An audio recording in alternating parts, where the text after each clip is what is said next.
Yun, isang mapagpalang araw na naman po sa ating lahat, mga kalingap, mga kabisnes. At panibagong araw, panibagong reaction ulit po tayo. At for today's video nga po ay gawin po natin ang reaction. Itong muling pagbalik nitong sila Kalingap Rab dito sa kanilang dating ibinablog na si Jacqueline. Pero bago po tayo magpatuloy dito sa ating gagawing reaction video, patungkol nga po dito kay Jacqueline ay syempre lagi po nating paalala na huwag po nating kakalimutang patuloy na suportahan ang ama ng Kalingap na walang iba nga po kundi si Kuya Bal Santos Matubang. Ganon din po itong si Kalingap Rab at ang may bakay ni Kuya Bal Santos Matubang na si Ate Edna Vlog. At syempre ganoon na rin po ang may bahay ni Kalingap Rab na si Ma'am Jackie Tapia Matubang. At ganoon na rin po ang lahat ng Kalingap partners at lahat ng Kalingap reactors. Yon. At yun, tuloy na po tayo dito sa ating gagawing reaction video patungkol nga po dito kay Jacqueline. Nung ibinablog pa ito nila Kalingap Rab, itong si Jacqueline, isa din ito sa sinubaybayan ko eh. Itong pagbablog dito kay Jacqueline. Kasi sobra akong napakanga sa sipag ng batang ito. Parang noong panahong yun ay 14 years old lang ata itong si Jacqueline. Tapos may kapatid pa siyang isang batang lalaki na isa din sa masipag na bata. Sabi ko nga ay itong mga batang ito yung dapat ding ginagawang huwaran ng ibang kabataan kasi ang sisipag nila at talaga namang nakakatulong sila doon sa kanilang lolo at lola. Kasi itong magkapatid na ito ay iniwanan na ng kanyang magulang, ng kanyang ama't ina. Wala na yung ama't ina nila. At ang tanging nagpalaki dito ay ang kanyang lola. Ika nga ng kanyang lola ay baby pa lang itong si Jacqueline nung iwanan ito sa kanya ng kanyang anak. At nung panahon kasing yun, ay napakabait pa nitong batang ito. Maging yung pakikipag-usap niya kay Kalingap Rab, napakagalang. At isa nga sa ikinatutuwa ko dito yung pagpupunta doon sila Kalingap Rab, yung kaagad ay aalokin niya ng kape. At minsan pa nga itong tinanong ni Kalingap Rab dati, kung ano yung gusto niyang o yung gusto niya ipabili dito kay Kalingap Rab. Kung ano ba yung gusto niyang dalhin sa kanya nito sila Kalingap Rab. Napahanga ako dito sa batang ito nung ang sabihin niya ay itak at saka bota ba yun? Parang humiling siya ng bota kay Kalingap Rab. Kumbaga ang hiniling niya ay hindi yung pangluho. Kundi ang hiniling niya ay yung pwede niyang gamitin sa pagsasaka. Na bihira yan sa tatanungin mo mga kabataan na pag tinanong mo kung ano yung gusto na ibili sa kanya ay itak tsaka bota, di ba? Kalimitan yan, cellphone. Ganun yung hihingin. Pero si Jacqueline ay ang hiniling niya ay kung ano yung pwede niyang gamitin sa pagbubukid. Kumbaga, yung alam niyang pwedeng magiging kapaki-pakinabang, yun yung hiniling niya kay Kalingap Rab. At isa din yan sa hinangaan nila Kalingap Rab. Nahalip nga ang hilingin nito si Jacqueline ay cellphone o ibang material na bagay na panluho, ay mas ang hiniling nga niya ay yung pwedeng maging kapaki-pakinabang. Dahil yun yung gawain nila eh. Yun yung pang-araw-araw nilang gawain para makatulong dito sa kanilang lolo't lola. At dahil nga medyo luma na yung kanyang itak, kaya yun yung kanyang hiniling. Kaya sabi ko nakakabilib itong batang ito. Pero dahil marami ang natuwa dito sa batang ito, ay may mga sponsor din ito sila Kalingap Rab na nagpaabot ng tulong dito kay Jacqueline. At isa sa hiniling ng sponsor, nabila nila Kalingap Rab ng cellphone itong si Jacqueline. At kung tutuusin mga kalingap, mga ka-business, yung cellphone naman talaga, kailangan din ito si Jacqueline. Kasi nag-aaral to eh. At alam naman natin sa panahon ngayon, na sa pag-aaral ng mga estudyante, kailangan na yung cellphone. Gawa na may mga pinag-aaralan ng mga estudyante na ngayon na kailangan na i-research. Kaya kailangan din yung cellphone. At, yun nga may mga magandang loob para bilhan ng, cellphone itong si Jacqueline. Na kung tutuusin deserve din naman nitong si Jacqueline talaga na magkaroon ng mga ganitong, gamit. Kasi kita naman natin masipag, magalang na bata at, nakikita naman natin na mapagmahal sa kanyang, mga lolo at lola. At gano'n din sa kanyang kapatid. Kasi nakikita naman natin yung samahan nilang magkapatid, 'di ba? Na napakaayos naman. Kaya lang nang dahil din do'n sa cellphone na 'yun, hindi naman natin sinisisi yung nagpadala nung, cellphone o yung nag-sponsor ng cellphone kasi hindi din naman niya akalain na nang dahil sa cellphone na 'yun ay medyo ika nga ay, nagbago ang pag-uugali nitong si Jacqueline. At 'yan naman ay ayon na rin dito sa kanyang lola. Na simula nga daw nung nagka-cellphone nitong si Jacqueline, ay tila ba nagbago ang ugali nito.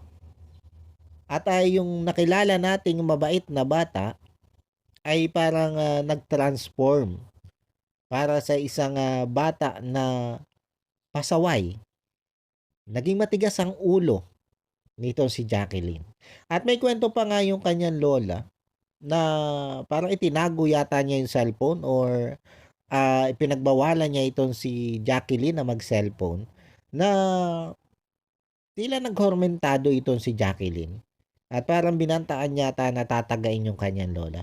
Kumbaga masakit, 'di ba? Masakit isipin na nang dahil lang doon sa gadget ay biglang nagbago itong batang ito. At yan nga, mga kalingap, mga kabisnes. Dito sa vlog na ito ni La Kalingap Rab na yan, binalkan nila itong si Jacqueline. Ay ito, parang ang laking gulat ng natin lahat na eto na ngayon si Jacqueline. Yung bata na dating walang alam na hawakan kundi itak at mga gamit pansaka ay eto, may kalong-kalong ng baby. At hindi baby yan ng kapitbahay o nung kung sino man, kundi baby niya yan. At ayon na rin dito kay Jacqueline, nakilala niya yung ama ng baby na yan na dahil doon sa cellphone. Nakilala niya sa chat sa FB. Kumbaga, yung cellphone pa rin ang naging dahilan kung bakit nagkaganyan siya. Kung bakit nagkaroon siya ng anak sa murang edad. Nasabi nga ni Kalinga Prab ay napakarami ng kanyang plano dito kay Jacqueline. Napakarami. Gusto niya itong gawing scholar at pag-aralin hanggang makatapos ng college. At ang balak nga dito ni Kalinga Prab ay dalhin sa daet at doon pag-aralin. Kaya lang na dahil nga dyan sa mga nangyaring yan, ay nawala lahat ng plano ni Kalinga Prab.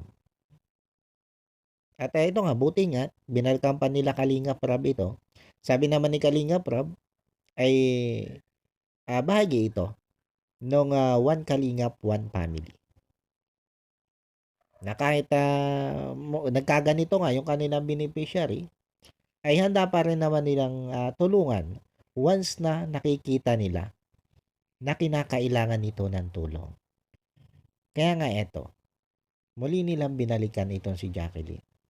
At ang masakit pa dito, mga kalingap, mga kabisnes, ay dito din sa vlog na ito, ay nalaman natin na ito palang si Jacqueline ay sinasaktan nung kanyang naging asawa o naging partner. Hindi pa naman talaga asawa kasi hindi pa sila kasal. Pero yun nga, naikwento dito ng lola nitong si Jacqueline at pinatotohanan naman ni Jacqueline na sinasaktan siya nung kanyang partner at mismo nung nanay ng kanyang partner.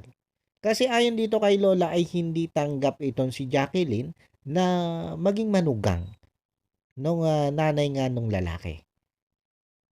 Kaya nga doon sinasaktan ito. Nakakaawa, di ba? Nakakaawa yung nangyari dito kay Jacqueline. Kasi nandahil doon sa katigasan ng kanyang ulo o doon sa naging katigasan ng kanyang ulo at hindi siya nakinig sa mga payo nila Kalingap, nito sila Kalingap Rob, at nito kanyang lola, ay ito yung nangyari sa kanya. Masasabi na rin natin na halos napariwara ang buhay nitong si Jacqueline. Kasi nga yan, nagkanak siya ng maaga. Na oo, sabihin na natin blessing ang baby na yan. At walang kasalanan yung baby na yan. Pero, nandun yung katotohanan na marami ang nawalang oportunidad sa kanya nang dahil nga dyan sa nangyaring yan. Kaya alam nyo mga kalingap, mga kabisnes, aral din ito eh. Aral din ito para dun sa ibang beneficiary ni Kalingap Rob. Lalo na nga doon sa mga angels. O doon sa mga ibang beneficiary ni Kalingap Rob na tinutulungan makapag-aral. Na wag gagayanin ang ganito. Katulad halimbawa nung kay Maribel, yung isa sa tinutulungan nila Kalingap Rob na pinababahayan ngayon, na isa din yon sa naging angels, ipinasok sa Kalingap Angels batch 2 at yun nga, nung mabalitaan nila Kalingap Rob na nabuntes ay tinanggal na bilang isang Kalingap Angels. Kumbaga, ang mga ganito, mga kabataan na ika nga hindi makapagpigil na madala sa tukso, maging aral to. Maging aral ito para doon sa mga beneficiary ni Kalingap Rob, lalo na nga doon sa mga kabataan. Mapababae man yan o mapalalaki. Once na hindi nyo sinunod yung mga payo at paggabay nila Kalingap Rob, pwedeng ito yung mangyari sa inyo. Pwedeng mawala sa inyo yung napakaganda sanang oportunidad na ibinibigay sa inyo ng Kalingap. Kasi alam nyo, mga Kalingap, mga kabisnes, maging masunurin lang ito mga kabataan beneficiary nila Kalingap Rob, lalong-lalo na yung kanilang mga scholar na yan. Wala naman silang ibang pupuntahan kundi ang pag-unlad ng antas ng kanilang pamumuhay. Bakit? Kasi kung patuloy lang silang susunod dun sa gabay at pangaral nila Kalingap Rob, nakakatiyak na yung seguridad ng kanilang pag-aaral. Wala na silang poproblemahin sa kanilang pag-aaral. Ang gagawin lang nila, magpo-focus lang sila sa kanilang pag-aaral hanggang sila'y makagraduate. Tuition fee, magamit sa pag-aaral, maging yung boarding house, kung sakaling kailangan mag-boarding house, sagot yan ng Kalingap. Wala silang ibang gagawin kundi magpakahusay sa pag-aaral. Yun lang. Wala ibang hinihiling sila Kalingap Rob, kundi ang mag-aral nga kayo ng mabuti at sumunod sa kung ano yung kanilang mga tagubilin. Na kung tutuusin naman, ay yung mga tagubilin nila ay hindi din naman makakasama para sa'yo. Kundi yun pa nga yung ikabubuti mo eh. Katulad na nga ng halimbawa nitong nangyaring ito kay Jacqueline. Napakaganda ng mga tagubilin dito nila Kalingap Rob. Andyan din si Superman. Na nung panahon na itong sila Kalingap Rob nga hindi makabalik dito kay Jacqueline dahil sa sobrang kalayuan din naman ang lugar ng mga ito, ay andyan lagi itong si Kalingap, itong si Superman. Laging pinupuntahan itong sila Jacqueline, pinapaabutan ng mga blessing na ipinapaabot din ng mga sponsor. At andun din yun laging paalala nitong si Superman. Andun din lang lagi ang pagpapayo kay Jacqueline. Kaya nga lang ngayon nga, sabi nga nung lola nito si Jacqueline ay sobrang naging matigas ang ulo nitong batang ito. At sinuway niya ang lahat ng tagubilin nila Kalingap Rob, nila Superman, at mismo ng kanyang lolo't lola. Naging suwail sa madaling salita. At ito yung naging resulta. Isang batang ina. Bagamat sabi ng kanyang lola ay simula nung nagkaanak ito si Jacqueline ay nawala ang pagiging matigas ng ulo nito. Kaya lang masakit dito, mga kalingap, mga kabisnes, ay eto nga. Kailangan pang humantong sa ganitong sitwasyon bago pa ma-realize nito si Jacqueline ang kanyang pagkakamali. Di ba mga kalingap, mga kabisnes? Sa bagay kung tutusin, hindi pa naman talaga huli ang lahat eh. Lalo't ayon nga dito kay Jacqueline ay patuloy pa naman yung kanyang pag-aaral. At sa tingin ko naman, batay doon sa nabanggit nitong si Kalinga Prab, ay handa pa rin nilang tulungan itong si Jacqueline. Lalo na kung makikita nga ni na Kalinga Prab yung pagiging porsigido nito sa pag-aaral. Handa pa rin nilang tulungan itong si Jacqueline doon sa kanyang pag-aaral. At sana nga ay tuloy-tuloy na ang maging pagbabago nito si Jacqueline. At sana ay wag na rin siyang bumalik doon sa pagiging matigas ang kanyang ulo. At sana ay pakinggan na niya ang lahat ng payo nitong sina Kalinga Prab at maging nitong kanyang lolo at lola. Sana ay tuloy-tuloy na ang pagiging matured ng isip ng batang ito. Para din sa kanya at para doon sa kanyang anak. At doon sa kanyang doon sa kanyang partner, kung siguro kung talagang yan, nananakit o sinasaktan siya, mas maganda siguro kung wag na lang niyang balkan yun. Dahil alam nyo mga kalingap, mga kabisnes, ang isang lalaki na nananakit ng kanyang asawa, para sa akin hindi niya totoong mahal ang kanyang asawa. Kasi alam nyo, kung mahal mo ang asawa mo, bakit mo sasaktan? Kung mahal mo ang asawa mo, hindi mo yan hakayaang masaktan. Nino man, lalo na ikaw. Kasi kung talagang mahal mo yan, dapat magiging tagapagtanggol ka niyan. Hindi yung ikaw mismo ang mananakit sa kanya. Kaya para sa akin, mukhang totoo naman yung sinasabi nitong si Jacqueline at ni Lola, na itong partner nito si Jacqueline ay nananakit. Para sa akin, iwanan na lang niya yan. Hindi niya deserve ang ganun lalaki. At pagbutihin na lang niya yung kanyang pag-aaral hanggang siya makatapos. Sabi ko nga, para na rin yun sa kanyang anak. Diba mga kalingap, mga ka-business? At yan nga, sabi naman ni Kalingap Rob ay umpisa na ito ulit. Umpisa na ulit ito ng kanilang pagtulong dito kay Jacqueline. Basta nga lang, maging matino na itong batang ito. At ipinangako din naman ni Jacqueline yan, magpapakaayos na siya. Kumbaga hindi na siya babalik dun sa pagiging matigas ang ulo. At sana nga lang, sana ito pa rin yan ni Jacqueline. Paano mga kalingap, mga ka-business, siguro hanggang dito na lang po ito aking reaction video para nga po dito kay Jacqueline. At sana may natutunan po tayo. May natutunan tayong lahat. Lalo na nga dito sa karanasang ito ni Jacqueline. Itong naging pangyayari sa buhay nito si Jacqueline. Sana may napulo tayong aral dito.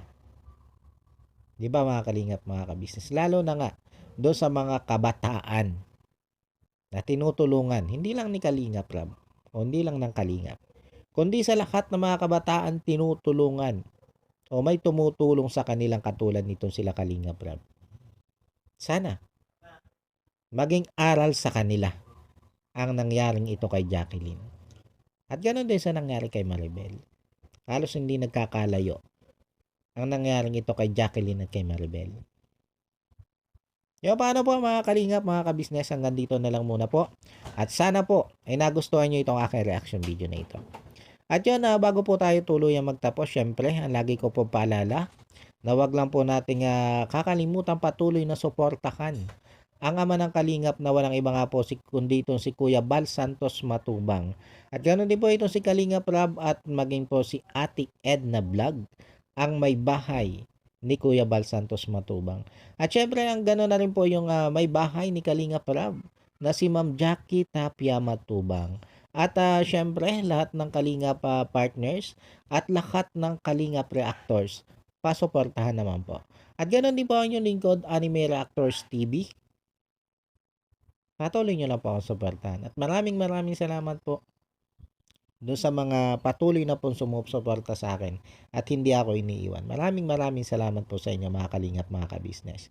At yun, idagdag na rin po natin sa ating susuportahan sila Kabisnes Official, Papa Dins TV at Kabisnes Family. Yon. Support lang po natin yan mga kalingap, mga kabisnes. Maraming salamat po. At yan, paano po? God bless po sa inyong lahat. I love you all. Bye-bye.